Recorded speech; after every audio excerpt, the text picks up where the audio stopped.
So I was on Twitter the other day, and a lot of people are struggling on YouTube. My channel is definitely struggling this year. This year has been really, really hard for my channel. Somebody posted looking around at a lot of my favorite creators on YouTube, and it seems like no one is getting any views anymore. Subscriber to view ratio is insanely low, and views are low everywhere. What are your thoughts? Everybody chimed in. The whole YouTube creator community kind of got on board. But what I want to say to you is that yes, views and subscribers are definitely lower on my channel. Now I'm making generalizations here, so of course that's not true for everybody. There are channels that are thriving right now, but there is a huge majority of channels that are not doing as well as they were. And those are very specific kinds of channels that are not doing so well. Now, I want to take you through 4 different things that are happening. So I want to take you first through some of these comments, and I'll tell you what those 4 things are that I think are happening and why a lot of channels are struggling. But before I do that, I want to bring in some other people's opinions. So this guy is saying, just speaking from my point of view as a viewer, YouTube content has kind of hit a plateau. It's been the same stuff for a couple of years. I also don't gravitate towards gear-related videos much anymore. I think viewers are worn out from always seeing the latest and greatest. So he thinks it might be like some kind of content saturation is happening, the same kind of content. Okay, this other person is saying, as a viewer, I can attest that I've watched less this year overall. Less time now, but also I think everyone is trying to create something now. Barrier to entry is so low now due to short form content, and they're following the create is greater than consume mantra. Interesting. I'm not sure I totally agree with that, but there is a part of it that I do agree with. Okay. And let's say what else. Affirmed by these comments, I'd add that it feels like we're entering an interesting time for content creation. What gets views is becoming tiring to watch for most people, but being yourself is hard to market. So to echo the general consensus, innovation needs to happen to merge this. It's because they all copy each other, same studio background, same lighting and mood, same way of talking. It becomes boring in the end. I only watch channels that are themselves and do their own thing, and I appreciate authenticity in a crowded place. So lots of opinions flying around about why channels are struggling and why a lot of channels are not seeing the same kind of growth that they used to. So let's dive into the 4 reasons why your YouTube channel might be struggling, why mine definitely is, as far as I've identified these, but why that's also not a cause for major concern, and why YouTube is still actually a great investment to make. So in spite of the fact that it might be struggling, I want to clarify some things over here. Okay, now the first thing that I want to talk about is the reason. The YouTube algorithm has changed from being search-driven to suggested. This is not just a rumor anymore. This is actually happening. We saw the signs when YouTube started saying stuff like, tags are not so important anymore, and, exact match searches won't guarantee that your YouTube video is going to reach the #1 spot on Google. And all of that was happening, and it was very gradual, but now we can see the effects of that. This is real. Search is definitely not driving as many views as suggested is. So that's the #1 reason why search-based channels are struggling. My channel included. My channel gets a majority of its viewership from search. So that is a huge big part of why it is struggling. And if your channel is also dependent on search, then it might be in the same boat. Now, the second reason why channels are struggling is because viewer behavior is changing because of summer post-pandemic 2022. Think about it. We have been staying at home for 2 years. There have been quarantines and lockdowns. And now finally, most of the world, I wouldn't say all, but most of the world is opening up. And so people are desperate to travel, go out. Typically, there's always a bit of a downturn in summer. That's very classic YouTube behavior because people spend more time outdoors than indoors watching videos and content and TV. So that's normal for summer. But post-pandemic has sort of just exaggerated that trend. So the dip is deeper this time round in the summer of 2022. So that is reason #2 why a lot of channels are getting just less views because people are doing more outdoorsy stuff. Reason number 3 is that YouTube is pushing shorts content more versus long form content. Now, we see this happening anytime a platform comes up with a new feature or function, they push that more. So obviously YouTube wants shorts to succeed, right? Because it's in competition with TikTok and Instagram Reels. And so it wants shorts to succeed majorly. So it is giving a lot of attention to shorts-based content.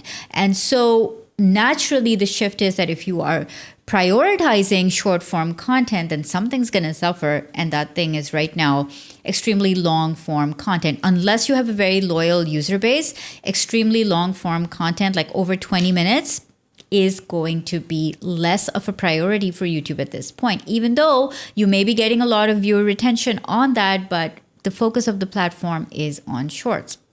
So that could be another reason. And the fourth reason is that creators are reaching creative saturation point and audiences are fed up of the same sounding content. There's a lot of copycat behavior happening on YouTube right now. Somebody sees a viral trend take off and everybody jumps on and tries to do that exact same video in their way. And so we're seeing audiences getting really, fed up with that kind of behavior, and they definitely don't want to see a lot of similar content, because if you watched one video on that topic, how many more are you going to watch of the same style or the same kind of content, right? Kind of makes sense. So let's talk about what can we do to fix my channel, your channel, all the channels out there. Let's talk about some strategies on how can we come out of this struggle while staying positive. How can we take back control of our channels? What can we actually do to turn the downward tide back into at least, if not a complete upward, at least something a little bit more stable? Okay, so the first thing we want to do is we want to get more views from suggested versus search. And that is going to tremendously help with our viewership. We want to get suggested next to similar kinds of channels that are targeting similar kinds of audiences. So the first thing really that you need to know is, where else on YouTube does your audience hang out? This is critical. If you know where your audience hangs out, what channels do they watch, you can observe what content they're making and then see, okay, what can I make that would be parallel to this? What would somebody want to watch after viewing their channel or their video? The other thing that you need to do is write titles for human viewers, not the algorithm. So gone are the days where you wrote a title based on exact match searches. Not doing that anymore. Now you want to write titles that induce curiosity. And I want to make an entire video on that. Let me know if you want to see a video based on how to write curiosity-inducing titles. Let me know in the comments below. Put the word curiosity, click. Okay, and I will know that you are interested in that video. So you want to make titles that people would want to click on, not that algorithms would want to rank videos on. And the reason for that is because the algorithm has gotten more sophisticated. And if you do have keywords in there, but you also have the curiosity element, YouTube algorithm will understand really what your title is about. Coupled with the actual content and the thumbnail, it is getting very sophisticated. It will know what your content is about and who to show it to. But you want to optimize for the viewer, not the algo. The second thing that you want to do to counteract the viewer behavior is you want to keep more loyal and returning viewers back on your channel, right? You want to get more people who are already subscribed to keep coming back and watching more and more of your content. And the way to do that is to go deep, not wide. When you go wide, that means you're trying to cover the subject from different perspectives, or you're trying to, cover everything about that topic. So instead of trying to cover everything from every angle, from every, kind of subtopic, you want to go deeper into what you're really good at and what kind of content is actually performing really well on your channel. When I take a look at my channel, for example, every time I talk about how to create tutorial videos or screen recording videos, that kind of content always does really, really well on my channel. So I might go deeper on that and talk more about creating tutorials, educational content, course modules, and that kind of stuff, because it always does better than some of the other kind of videos on my channel. So that's an example of going deeper, not wider. All right, so shorts versus long form content. Let's counteract that. So what you want to do is experiment. One of my favorite things to say is be an experimenter on YouTube.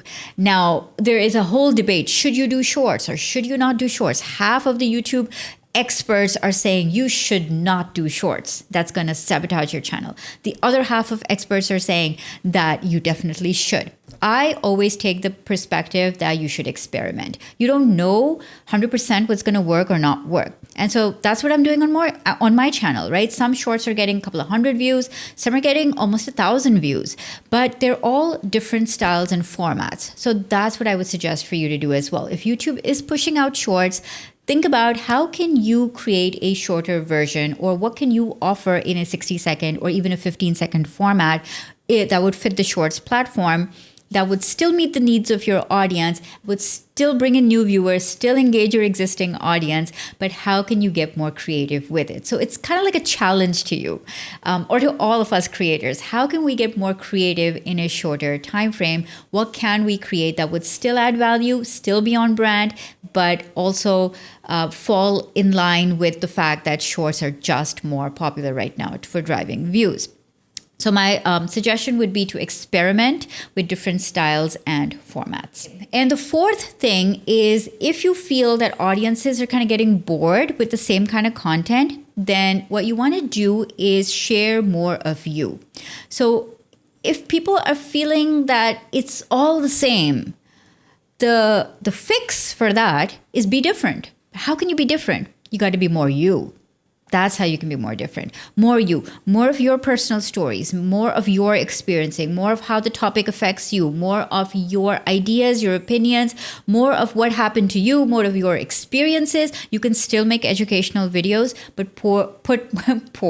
maybe pour is the right word. Pour more you into it. That should be a thing. Hashtag pour more you.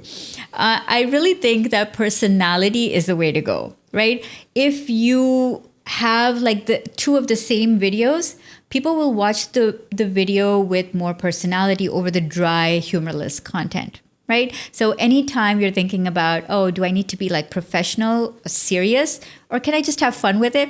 Always have fun with it, because that always works better on this platform. I want to know from you, what do you think are some of the reasons why creators are struggling on YouTube? Like, what do you think? What's your take on this situation? Are you one of those people who are struggling, and what are you doing to fix that? Put that down in the comments below, and let's see if we can all collectively come out of this slump and make 2022 still a year worth celebrating. Thank you so much for watching. I'll see you in the next one.